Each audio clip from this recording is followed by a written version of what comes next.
So, what is clocks? Clocks was invented by the ancient Mesopotamians in ancient Mesopotamian times, but they didn't know it were ancient Mesopotamian times because there were no clocks to see what the times was. Because of the shape of clocks, you might think that time goes in a circle, but it actually goes in a line. This is the famous Greenwich Meridian line, named after the band Marillion, who were named after this line. Every day that's ever happened starts exactly here, coming out of that time transmitter and running along this metal line on the ground. That's why this is the only place in the world where I can be in the past and the future, with the present running right up through my middle bits. No wonder time is such a mystery. Literally no one can understand it apart from science men. One science man who knows all about time is this science man. Is it still in there? Is the time still in the clock? So your watch doesn't actually measure time? Well, it does, because it's accurate. It measures the oscillation of a crystal, and the change in the physical state of that crystal has to happen in what we call a certain amount of time. So from one moment to another, physical systems everywhere in the universe changes its state. And that change takes place in what we call time.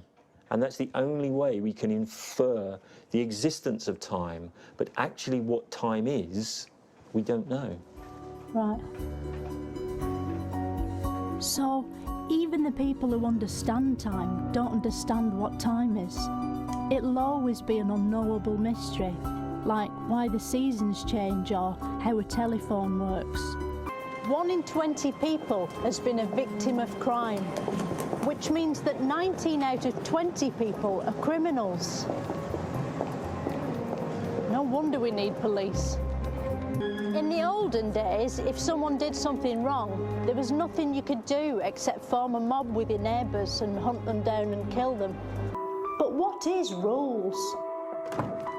A rules is basically a collection of laws. The first example being the Ten Commandments, which were left on a hill by God. Many of those laws, killing, gravity, and the one about not interfering with oxes, are still used today, even though God's dead. When they do reconstructions, you know, on telly, they're dead convincing, aren't they?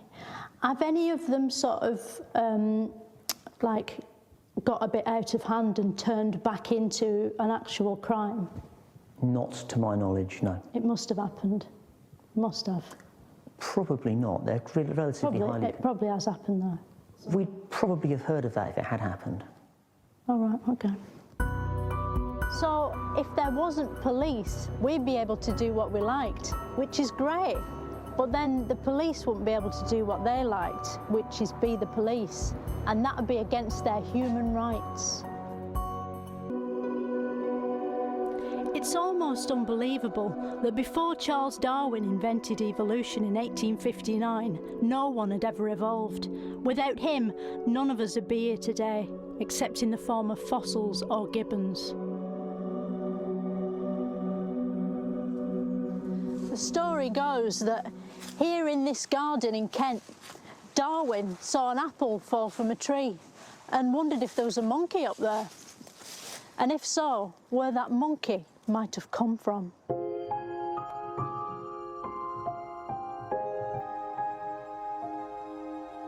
Even though it's obviously just boring today, the origin of species was the biggest sensation of its age, thanks to the twist ending in which Darwin revealed everyone on the planet had been made out of monkey meat all along. Because evolution can't be seen, it's hard to believe in, like electricity or skeletons.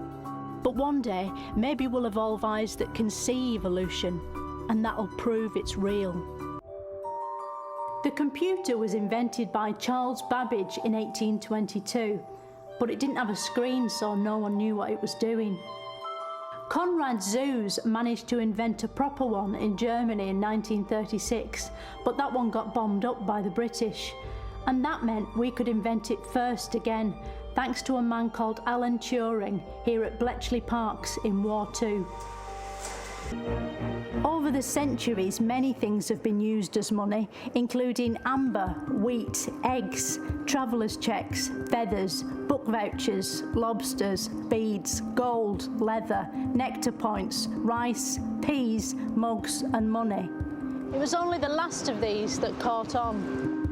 Increasingly these days, money isn't something you can hold in your hand or bite on like a pirate, because it's stored in the imaginations of computers.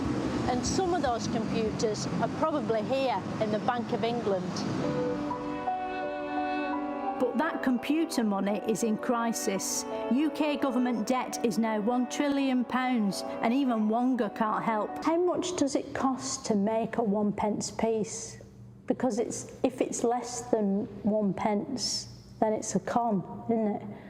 But if it's like more than 1p, then, do you see what I mean? Yeah. It's sort of not worth it then. Yeah. It costs a tiny amount of money to create a 1p piece, and that's so they're ripping us off.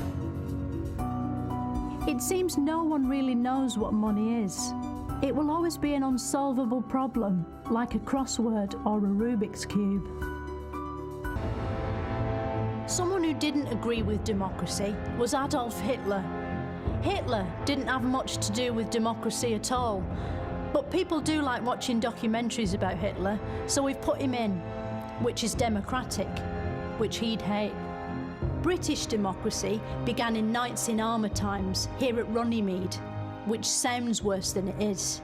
Britain used to be ruled by a king or queen, just like now, except back then they were treated like a god, rather than a slightly better version of someone off Made in Chelsea.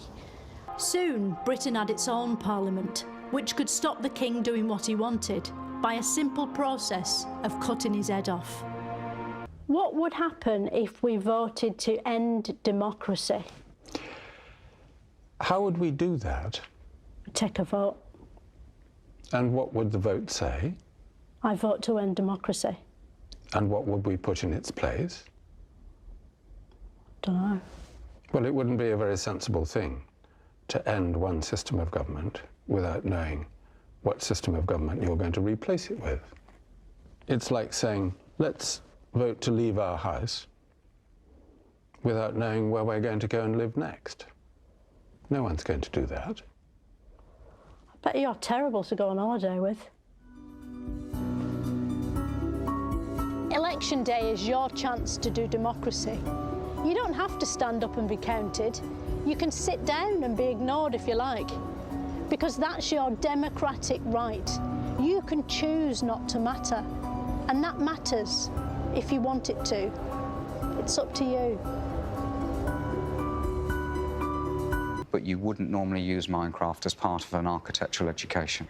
Speaking as an expert in architecture, do you ever watch Homes Under the Hammer? No, I don't, no.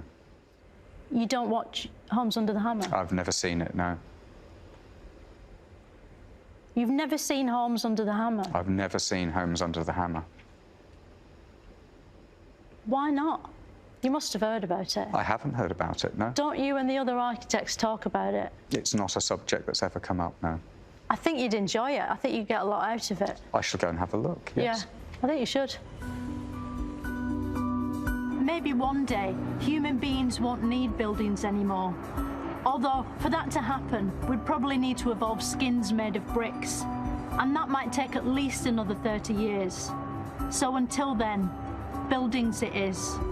Next time on Moments of Wonder, I'll be asking, why do we cry when it's the onions that are getting hurt?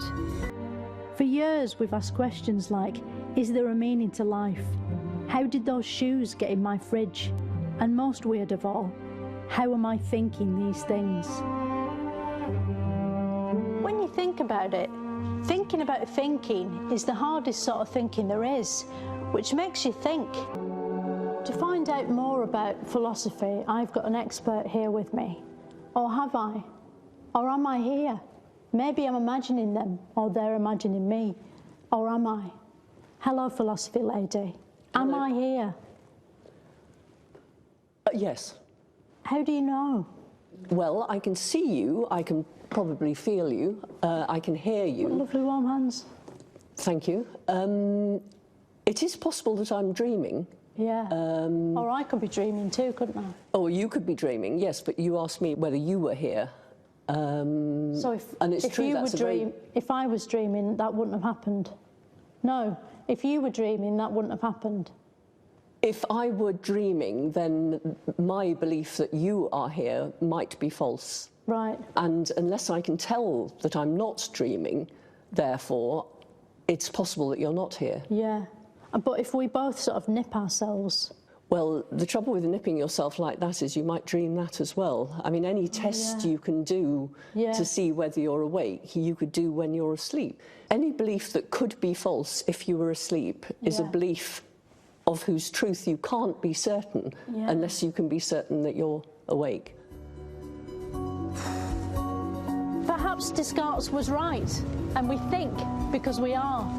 Because if you think about it, we probably are. And if we aren't, then maybe it doesn't matter. If we give starving people a load of money, how do we know they're not just going to go out and blow it all on food? Do you have to be careful about people that might have, like, peanut allergies? Because some people haven't tried nuts before, have they? That's a very interesting issue, whether or not peanut allergies are a sort of first world problem. Don't know, what an interesting thought. Thank you. What's the most disgusting thing you've heard someone do with a red nose? Because my mate Paul, he did this party trick that he always does with a red nose, and he put it sort of on his intimate skin, and it sort of tore it and it went septic. Actually, I think that might mean he qualifies for some sort of charity money. That is the first and most disgusting thing I've heard done with a red nose. It's awful, isn't it, to think what people might be doing with them right now. Comic relief reminds us that we can't leave charity up to knobs like Sting. It's up to all of us to be knobs together. 19 centuries ago, there was an industrial revolution which used coals. Coals is a fossil fuel, which means setting fire to dinosaurs. It's this dirty dinosaur gas which has been blamed for climate change. What's more, so many dinosaurs were burned for steam trains that nowadays there's almost no dinosaurs left. Probably going to be an ice ban though, isn't it? So we can't have ice lollies. I don't think so. It's not that bad. How hot is too hot? You know, I mean, will we be like going, ow, all the time? If global warming happens really slowly, then the world could probably adapt to being quite a lot warmer than it is. And we'll be long gone by then, so... Well, that's true, but you've got to think about, you know, our children and our children's children. I'm not going to have kids, I don't think. Well, some people yes, some people will. Yeah, but not until, like, their children's children, so we don't sort of care, do we, about that? Well... There's a difference between thinking climate change is man-made and thinking climate change is made up. But I can't remember it because I'm too hot. And that might be a warning to us all, a global warning. Christmas is such a big deal that even Richard Dawkins probably does it. And he thinks God's a twat who isn't even there. What was the winter solstice? It's the winter solstice. Solstice. Solstice. Solstice.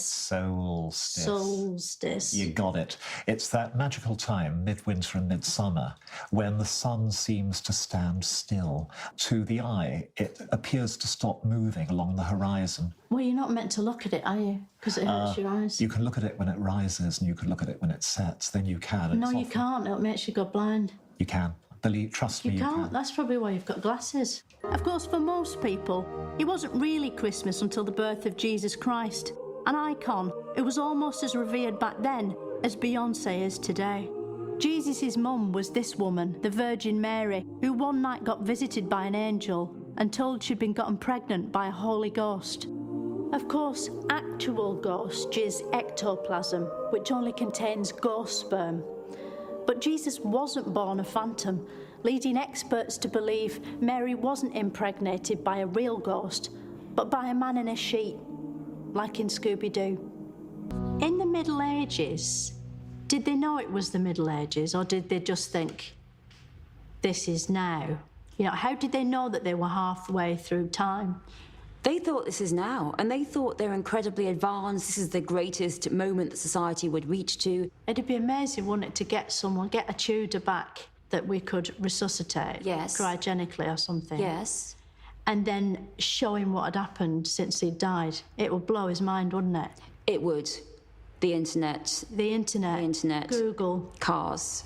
Aeroplanes. Fitbit watches. Fitbits. One thing our time traveller would recognise is the tradition of getting drunk and acting up at Christmas, which back then was known as wassailing. So what was wassailing? Is that like a sort of bit like bants now? What's bants? Bants, it's like when someone's acting like a prick. Oh, really? Okay, I get it, yeah, thanks. How do you get the music into the words? Like, how do you attach the music to the words in your throat? Well, you tend to attach the words to the music instead. You attach the words to the music as it's coming up through your throat. So does it feel like, where does the music come from? Does it feel like it's coming from your stomach, like you're going to be sick, but it's like nice sick? Kind of, I guess. Just when our ancestors were getting well into Christmas indulgence, history shat out someone who was allergic to fun. Oliver Cromwell, King of the Puritans. Cromwell was a member of Parliament who wouldn't wear smart clothes and never smiled, a bit like Jeremy Corbyn. And just like Corbyn, he wanted to change the country, but instead of sitting down on a train, he got off his arse and did something about it by starting a civil war. Civil war is like a real war, but not abroad, so it's cheaper. And that meant ordinary people could start one, not just kings. The English Civil War divided the country down the middle, like a sort of tooled-up Brexit. Cromwell won and cut the king's head off, which meant he couldn't be king anymore, even if everyone changed their minds. Now the British public had taken back control. No longer did they have to do whatever the king said. Instead, they were free to do whatever Cromwell said. It turned out Cromwell hated all the things kings like feasting and burping and music and throwing chicken legs over his shoulder and laughing. And that was just the tip of the turnip, because in 1647, Cromwell banned Christmas. According to the Puritans, Christians shouldn't celebrate Christmas because it's not in the Bible. Instead, they should be inside a church, which isn't in the Bible, reading the Bible, which isn't in the Bible. Like Jesus, Father Christmas is used as a bribe to make children behave, although in his case the prize isn't eternal salvation, but presents. Santa has a list of good and bad children. The good children will get lots of presents, and so it turns out will the bad children. In fact, the only ones who won't get very much are the poor children. That's because Santa judges a child's goodness based largely on parental income. The sense of magical wonder on a child's face as they open their presents, which allegedly makes Christmas worthwhile, can last for up to 10 seconds. That's why, for many, Christmas is synonymous with little ones. Adults lose the ability to see Father Christmas, so if you want to know more about him, you have to ask small adults, which are known as children. Do you think that Father Christmas will still be allowed in the country after Brexit? Yeah, he'll still be allowed in the country. Will he? Yeah, because the police don't know when he's in the air. Today, some people choose to turn the outside of their homes into a giant advent crown. A jolly house covered in electric lights may be expensive and use a lot of power, but it's the perfect way to cheer up a world worried about climate change and dwindling resources. After the Victorian era, goodwill to all men caught on so much that it was almost 12 whole years before everyone on the planet decided to kill each other in the mud. Although it was scheduled to be over by Christmas, the war with Germany lasted 4 years. Mechanised conflict is the most horrifying legacy of the 20th century. as anyone who's seen Robot Wars will agree. But at Christmas 1914, there was a brief ceasefire. The fighting stopped. Soldiers got out of their holes and joined together in a place called No Man's Land, showing that even at moments of peace, men will still divide into two sides and try to beat one another. The Great War claimed over 17 million lives, making it the worst incident of football-related violence of all time. After the First World War, Christmas spirit once again reigned supreme until the Second World War. We don't know if Christmas happened during Second War too, because there simply aren't any records. But there's no footage of Hitler or Churchill in Santa hats either, so it's safe to assume it was parked while they twatted each other. Once Hitler had defeated the Nazis by blowing his own brains out, Christmas returned with a bang, and a second period of food-loving indulgence dawned. The modern Christmas dinner soon became an important cultural cornerstone of both society and gravy adverts. Did Shakespeare write nothing but boring gibberish with no relevance to our modern world of Tinder and peri-peri fries? Or does it just look, sound and feel that way? That's what I'm going on a journey to find out about. Along the way, I'll probe Shakespeare's life, study his complete works, and speak to Shakespearean experts and actors. Do you just learn the famous bits, like to be or not to be? Or do you learn all the bits in between as well? I have to learn all the bits in between. Are you fucking joking? No. It's big, but it takes a bit of time. Shut up. This baptism record is for William, the son of John Shakespeare. This is a bit like, who do you think you are, isn't it? It is in a way, yeah. These, you know, if you're tracing your family history, these are the records that will give you the information you need. But he'd sort of call it, who doth thou thinkest thou art? He might, yeah. And he'd go like that. He may well have done, yeah. Flourish. Yeah. This is the actual house in which Shakespeare was born, here on our planet Earth. The facts may be hazy, but we can probably guess that Shakespeare as a boy would have looked much like boys today, but bald, and with a ruff instead of an Angry Birds t-shirt. This is the actual school he probably went to. School in Shakespeare's day and age was vastly different to our own. In fact, it was far easier because he didn't have to study Shakespeare. The audiences ranged from the ordinary common working people who'd stand around the theatre here, and then they would range to the aristocrats who would sit at the top of the theatre. All right, so some of them had to stand up, they didn't have chairs? No, they'd be standing. I've never had to stand for a whole Shakespeare. I don't think I could do it. I'd be livid if I didn't have a chair. I think the audiences quite enjoy it, I mean, particularly now. I don't think they do enjoy standing, do they? They actually enjoy the experience of standing. Who's told you that? Shakespeare's works are still performed now, and not just in theatres. There are countless different ways of interpreting Shakespeare's plays. There's properly, with all wooden furniture and beards and swords and people dressed up as sort of two-legged pageants. Or there's modern, worthy-speaking Shakespearean gobbledygook while dressed in contemporary clothing, a bit like Russell Brand. You dissentious rogues that rubbing the poor itch of your opinion make yourselves scabs. And there's startlingly avant-garde productions which look and sound like this. Now, Spirit, whether wonder you... Over here, over there, over the bush, over right, over the park, over there, over flood, fire, I don't wonder everywhere. Incredibly, even today people actually go to see this sort of thing, despite it being completely fucking unwatchable. Speak again! Don't run away now, coward! What sort of people come to see Shakespeare today? Is it mainly people who wear glasses? Yeah, I'm sure there are a few people that wear glasses that come to see it. Yeah, I think all kinds of people come to see it. But a lot of short-sighted people. Possibly. Not a lot, though. Yeah, loads. I was looking around. About 80% of the audience are wearing glasses. I doubt that. You're saying I'm a liar? No, I just said I doubt that 80% of the audience were wearing glasses. I think they were. Right. Maybe you need like a big bifocal lens in front of the stage. Leave your glasses at home, come to the theatre. What about those people that aren't short-sighted? Oh yeah, it'd be different. You need different lenses, don't you? Soon Romeo and Juliet are in love. even though they come from two different families, which is how we know it isn't set in Norfolk. In a spooky encounter, Macbeth meets some witches who tell him he's going to become King of Scotland, which back then was apparently considered a good thing. The witches aren't in it as much as you'd expect. Quite a lot of it's about ordinary murder. This is a sorry sight. It seems a shame to introduce witches in it and then make all the murders normal with just knives and swords. Maybe if Shakespeare had thought a bit harder, he'd have put some magic murders in, like a big magic hand coming out of a toilet and pulling someone's arse inside out. Nevertheless, there's plenty of violence and bloodshed, and an iconic scene in which Macbeth is startled at dinner by the unexpected appearance of Banquo's ghost, played here for some reason by the letter H. Which of you have done this? What, my good lord? Thou canst not say I did it.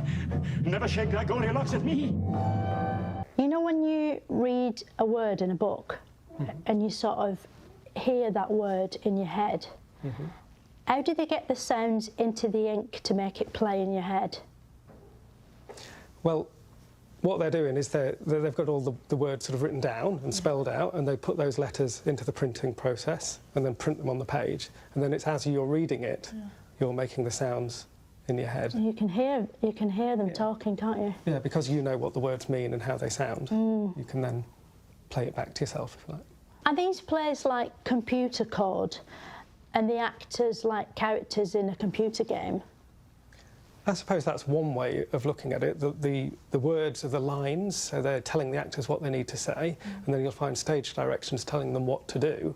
So in a way, they're sort of like a set of instructions. So in a way, Shakespeare invented computer games. I don't think he'd have seen it like that, and that's not quite the case of what it is, but you can make a comparison or an analogy between the two. So he invented computer games? No, not really, no. That's amazing. How does iambic pentameter work? I think you're talking about iambic pentameter, which is the way that kind of... Iambic pentameter? Pentameter, yeah. Pentameter. Well, pentameter, so... It would be a line of prose that would have 10 syllables with 5 particular stresses on. Not pentameter? No, not pentameter, no, it's pentameter. Right. Someone told me I was misinformed, it's fine. Who told you? Oh, right. No, it's pentameter, yeah, iambic pentameter, just to clarify.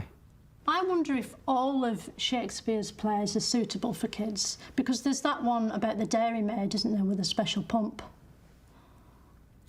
I'm not aware that that's a Shakespeare play. She works on a farm. She's got a special pump. No, I don't think that's a Shakespeare play at all. No, it doesn't sound very much like a Shakespeare play at all. It's disgusting. To be or not to be, that is the question. Whether 'tis nobler in the mind to suffer the slings and arrows of outrageous fortune, or to take arms against a sea of troubles and by opposing end them. To die, to sleep, no more, and by sleep to say we end the heartache and the 1,000 natural shocks that flesh is heir to. 'Tis a consummation devoutly to be wished, to die, to sleep. To sleep, perchance to dream. Aye, there's the rub, for in that sleep of death, what dreams may come, when we have shuffled off this mortal coil, must give us pause.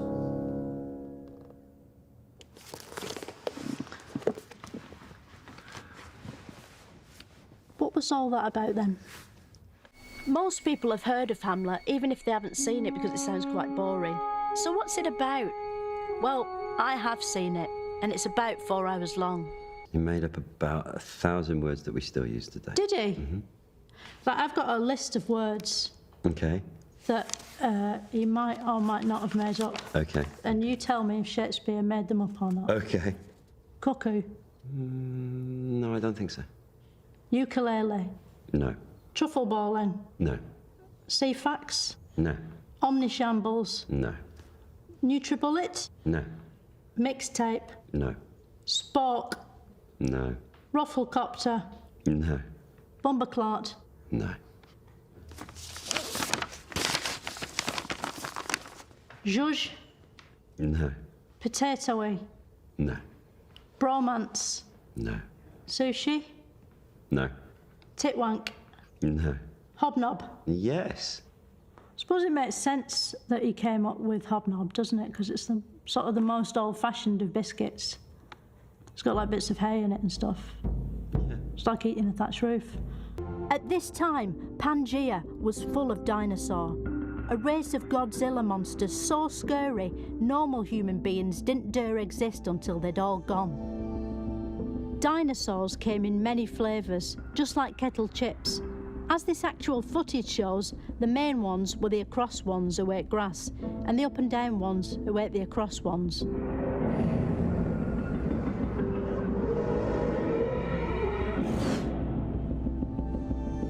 This tyrannical sawdust rex is the only real dinosaur left in the world, which is probably why it's so angry, spending literally every waking moment of its life roaring helplessly at passing tourists.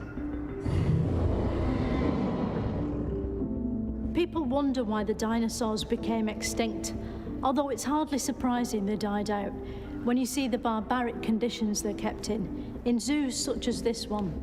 Underfed, starving, some of them little more than skeletons. Luckily, the dinosaurs were soon replaced by different animals like me. Man. But men like me didn't just appear fully clothed on the earth. Instead, we had to evolve. Evolution is complicated, so we've massively slowed it down here so you can see it happening. The Stone Age was all rocks, wasn't it? Are stones made of rock, or are rocks made of stone? Both. A stone is a rock. Generally, a rock is... And a rock is a stone? Yeah. Generally, rocks are more edgy, more ragged varieties of stone. The Stone Age lasted a very long time. In fact, our species spent more time in the Stone Age than any other. Let's think of it this way. If you look at the human history, prehistory as a year, and so New Year's Day is where humans start to use fire and shape stone tools. And this year is the last split second before midnight at the other end of the year. Then we're in the Old Stone Age until about 3 p.m. on the 31st of December. So rocks are more jaggedy. You could tell Stone Age stuff was precious because they kept everything deep underground. Why did Stone Age people bury all their stuff underground? Were they worried someone might steal it? No, that's how we find it. It wasn't always underground. It was on the top. The reason we find it as archaeologists is that we go out and we dig it up. Oh. Stonehenge was used to tell the time, which means Stonehenge is the only clock you can see from space, unless you have a clock in your spaceship. King Arthur came a lot, didn't he? I think you mean that he's associated with the court of Camelot. No, it definitely says King Arthur came a lot. Camelot. Camelot? Yeah, it's his court where he held court. It's a place. All right. But do we know if he came a lot, or like just the same as an average man, like about a tablespoon? The only evidence I have in that regard is that he is said to have had one child. Right. So probably not. Probably not. Despite looking like a Game of Thrones season finale drawn by an 8-year-old boy, the Baywatch tapestry captures the full force of the battle. It's just like being there, but in wool. Here's the Norman archers, steaming in on their blue horses. Here's a sort of stick fight bit, some chopped up people down here. His head's off. They'll be furious about that. Some goose monsters in the sky looking down. Some sort of lion thing up here, eating its own tail. Is that its bumhole? I think that's its bumhole. As you can see, Harold won when he triumphantly caught an arrow in his eye. Sadly, it wasn't enough, and he died soon after. No one knows why. This meant that the Normans were victorious. At last, William the Conqueror's name made sense. What's the most political thing that's ever happened in Britain? I'm not sure. I think Gosh, that's a tricky question in the sense that there are definitely degrees of gosh, what's the most political? So there are lots of things that are straightforwardly political, and then there are other things that are not. They're sort of halfway, I guess. But I genuinely can't identify the most political. Second most. And the William Shakespeare of bum jokes was Geoffrey Chaucer. His greatest work was the Canterbury Tales, which everyone has pretended to have read at least some of. His stories feature lots of bawdy shenanigans, a literary phrase which means knockers popping out, or things unexpectedly going up your arse, accompanied by a sort of swanny whistle noise. Chaucer's meant to be quite rude, isn't he? Could you describe a rude bit for me? So there's a very famous scene where there's a woman, a very pretty woman called Alison, who everyone fancies, and she's in her bedroom with one lover, and then another would-be lover arrives at the window to serenade her and begs her for a kiss, and she sticks her arse out of the window, her naked arse, and he kisses that very enthusiastically, and then suddenly realises what he's done and is quite upset and runs away. Right, that's not very rude, is it? Like, my mate Paul told me this joke about this bloke in prison who wore a bib round his backside, and that story went places I wasn't prepared for. Like, not even funny, just disturbing. And when I looked up, Paul was crying. If you had sex with someone who had the Black Death, would you have to use a condom for protection? It depends what your major concerns were. But you wouldn't be protecting yourself against infection. How long would you get off work if you got the Black Death? In about 70% of cases, you'd be off work forever. Oh, right. Result? Because you'd be dead. Oh. The War of the Roses is a complicated struggle, but could you sum it up for my viewers in, like, 3 words? Conspiracy, dynasty, war. Could you do it a bit more thoroughly than that? I'll give you 10 seconds. Start. It's a struggle to control England and the Crown. I've got a few more seconds. Between warring dynasty. On maps of the sea, do they show the hills? You know, the little moving hills with the white bit on top? The waves? Is that what they call the moving hills with the white bits on top? I think that's what you mean. Did an explorer ever try to sail into the sky? You know, find a bit of sea that's sort of going up and... No. This is Drake's ship, the Golden Hind, which is Tudor for arse of gold. It was in this ship Drake became the first person to circumcise the globe, which is probably why this sort of ship is called a clipper. Imagine being on deck in that perilous age. You're in the middle of the ocean, a mighty thunderstorm's brewing. There's a sailor over there, another one over there, the king sailor turning the steering wheel thing, potatoes and spare wooden legs rolling around the deck, a seagull up that pole thing, someone reading a treasure map through a telescope, a bloke with a white beard carrying a tray of fish fingers, pirates all laughing in that horrible throaty way that they do, and at any moment the prospect that you might just sail off the edge of the world. It's a sobering thought, which they'd have needed because they were all pissed to the bollocks on rum. The British's mastery of the oceans made Catholic King Philip of Spain furious in Spanish. King James brought England, Scotland and Wales together, didn't he? King James brought England, Scotland, Wales, Cornwall and Ireland together. So he brought all those together? That's right. Like Simon Cowell when he brought together One Direction? Yes, except it lasted a bit longer. Which is your favourite? Of the kingdoms? No, of One Direction. I don't have one. Yeah, very wise.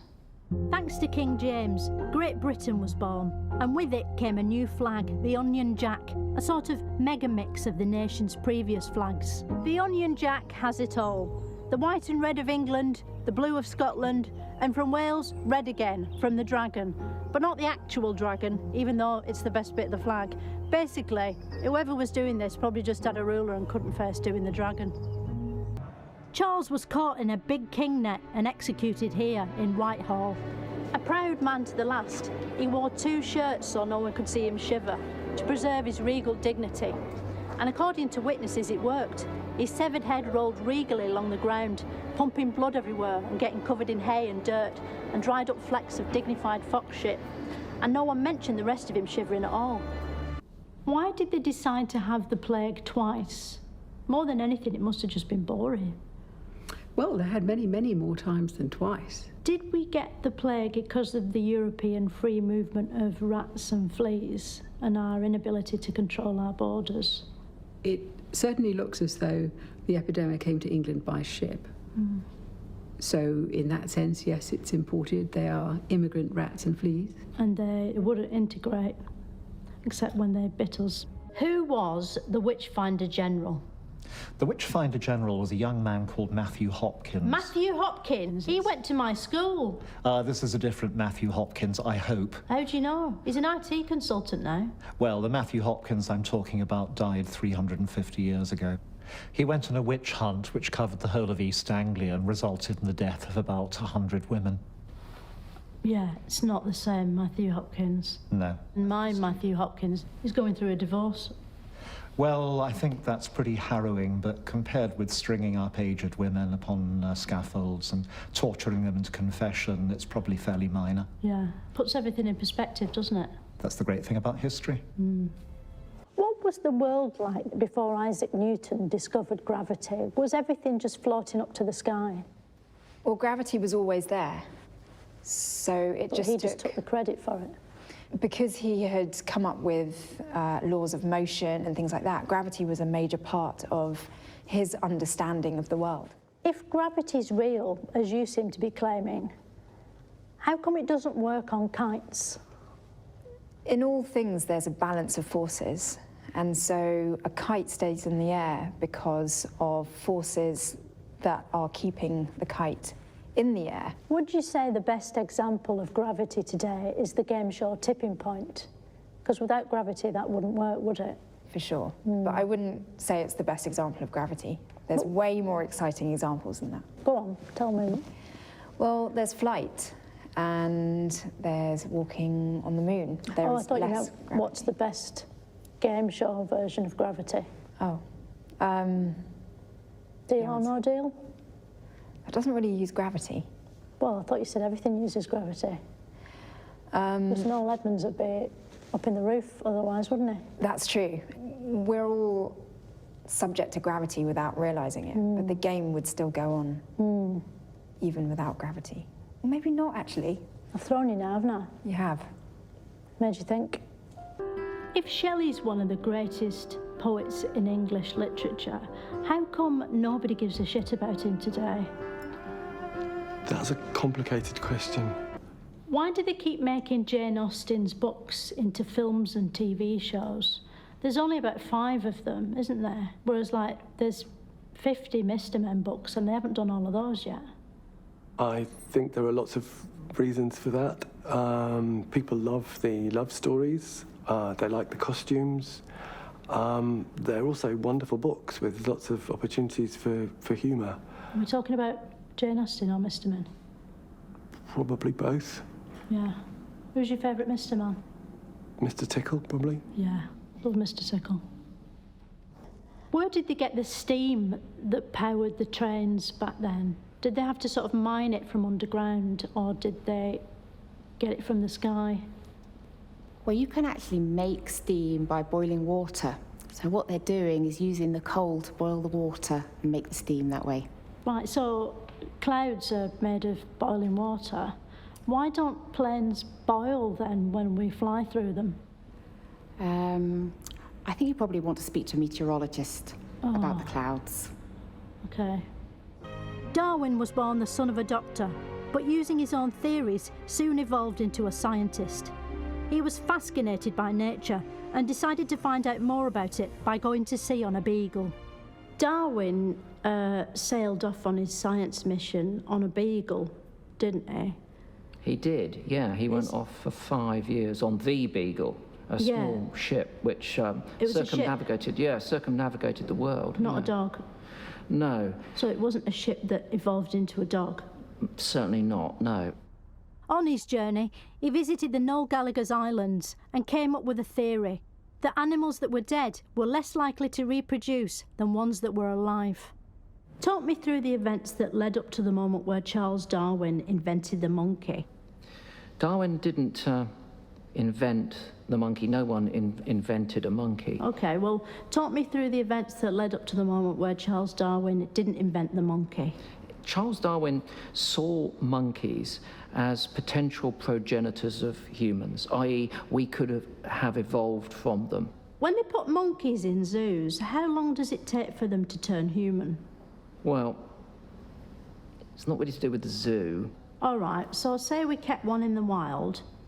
How long would it take for that monkey to grow like a nose or ears? Well, they have noses and ears that are perfectly functional. Like a man's nose? Those apes and monkeys don't need a human nose. It wouldn't do them any good. What's the fastest evolution could happen? Like, how fast could you turn a pig into a cow? A pig into a cow?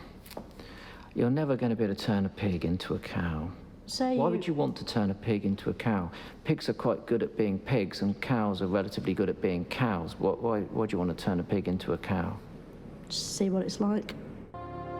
Eventually, Darwin evolved himself into a corpse. He was buried here in Westminster Abbey before evolving again into worms and dust. With its year-round sunshine and abundant food, Australia was deemed the perfect place to send Britain's murderers. It was hoped they'd suffer terrible homesickness as they lay soaking up the sun. But there was a dark side to Britain's ever-increasing globalisation: slavery. These days, people pay thousands of pounds to visit the sun-kissed islands of the Caribbean. But in the 1700s, you could go there for free if you were black and didn't want to go there. It was immediately obvious to anyone that slavery was wrong, which is why it was only allowed to continue for hundreds of years. Was the British Empire evil like it was in Star Wars? I think the important point here is that, yes, many people would have seen the British Empire as being an evil empire, whilst at the same time many people, unsurprisingly most of them British, would have seen it as something that was a beacon of light. So I think that here lies one of the key debates in British imperial history: was it good or was it bad? Who was the Darth Vader of the Empire? Was it Queen Victoria? You probably wouldn't have had anyone quite as powerful as Darth Vader, as, if you like, a supreme leader. What about Luke Skywalker? I think many people would have liked to have undertaken a Skywalker-like role as a saviour, but there probably weren't too many of those around. Chewbacca? No, I think that's stretching it. The first Sherlock Holmes story was such a hit, Conan Doyle wrote 55 sequels, which is 4 more than The Fast and the Furious. Although in the Sherlock Holmes stories, some stuff happens that isn't skidding. Since his Victorian origins, Sherlock Holmes himself has regenerated many times and in many different forms throughout history, from drawings to black and white man, to a black and white man in colour, into a cricketer, and even an alien. Next time, we move into the early 20th century, a period when TV was invented, making life actually worth living for the first time, and also a time when Britain fought 2 world wars, but no World Cups. Nowadays, first world is something you put in front of the word problem to show that it isn't really that bad, like running out of couscous or not being able to check Twitter in a tunnel. But back then, first world was what they called the war. The First World War had loads of nicknames: the War to End All Wars, the Great War, and of course, World War I. Why did they call World War I World War I? It's quite pessimistic numbering, isn't it? Or did they just know it was the start of a franchise? Going to the cinema in those days was more like going to a book, because there was no sound. The story was explained by words on the screen, a bit like spoilers, but happening at the same time as you were watching it, so not as annoying. And if you couldn't make it to a cinema or cocktail bar, you could still enjoy the jazz age, because scientists had worked out a way to force jazz into your house using a magic called radio. Radio was an exciting new invention that made it possible to hear other people's voices in your living room without the use of thin walls or a devastating mental condition. But this golden future of television would have to wait, because back in 1939 times, the TV signals were suddenly switched off because someone decided to start another war to end all wars. When he became leader of Germany, Adolf Hitler was a funny-looking character with silly hair, a bit like Boris Johnson. But he turned out to be a hateful maniac who would let nothing get in the way of his ambition, a bit like Boris Johnson. In the war, there were lots of songs taking the piss out of Hitler, weren't there? How come they don't sing those sorts of songs anymore? Well, he's not around anymore, so it's not so amusing. Where is he? Well, he's dead. He's dead? Yes. Oh, right, so it'd be disrespectful to Well, not speak so much ill of him. disrespectful as pointless, really. Pointless. A bit pointless. Yeah. The welfare state helps people from the cradle to the grave. So is it just for people lying down? It certainly helps people lying down. They help to, you know, they give out bits and bobs, don't they? Yes, they for poorer people, they provide Schools and housing and benefit payments, top-ups to your wages if you're How did they working. decide what not to give out for free? Like, was there ever a plan to give out free crisps? I don't think they've ever given out or thought about giving out free crisps, although I quite like crisps. I love crisps. I don't think many people would argue that you can't have a decent life without free crisps. I think I'd kill myself if I couldn't have crisps. And escort the Beatles to their car. These beetles didn't have 6 legs, they had 8 legs, like a spider. Everywhere they went, girls screamed, like with a spider. But unlike spiders, the beetles never crawled into anyone's mouth when they were asleep. Instead, they sang, which scientists claim spiders don't. Suddenly, it was cool to ignore society and just be whoever you wanted to be, as long as you had fashionable hair and flamboyant clothing like everyone else. And the law was catching up with the times. For years, homosexuality was illegal, and gay men were sent to prison, where as punishment they'd have to share a tiny room with a man for years. Right now, is Britain at an important moment in history, or a significant one? I'd say really important. Not significant. Well, both. What if you had to choose one? Important. Not significant. Just because it's important doesn't mean they can be both. They can be important and significant. Not in this. Okay. You have to choose one. If I'm going to choose one, Yeah. I'll choose important. So it's not significant.